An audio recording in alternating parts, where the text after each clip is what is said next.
দেখেন নাই নির্বাচনের সময় কেমন বলেছিল, রাখ তোর ফ্যামিলি কার্ড।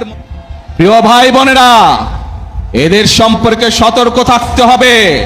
মুক্তিযুদ্ধের সময় আমরা দেখেছি তারা কিভাবে বিভ্রান্তির চেষ্টা করেছে দেশের মানুষকে।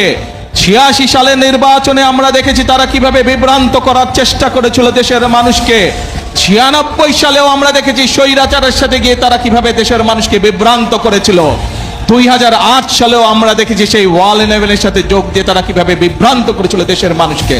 প্রিয় ভাই বোনেরা, আমরা দেশের মানুষের জন্য ফ্যামিলি কার্ড করতে চাই, কৃষক কার্ড করতে চাই, ইমাম মুয়াজ্জিম সাহেবদের জন্য আমরা সম্মানের ব্যবস্থা করতে চাই, খাল খনন করতে চাই, বৃক্ষরোপণ করতে চাই, দেশের যুবকদের কর্মসংস্থানের জন্য বিদেশে এবং দেশে কর্মসংস্থানের কথা করতে চাই।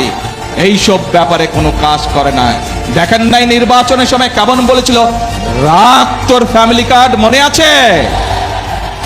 প্রিয় ভাই বোনেরা, জনগণের স্বার্থে যেই কাজ সেটিকে তারা রেখে দেয়, কিন্তু নিজেদের ক্ষমতা ষড়যন্ত্রের মাধ্যমে ক্ষমতা কিভাবে কক্ষিগত করতে হবে সেই কাজের জন্য তারা এখন বিভ্রান্ত ছড়াচ্ছে।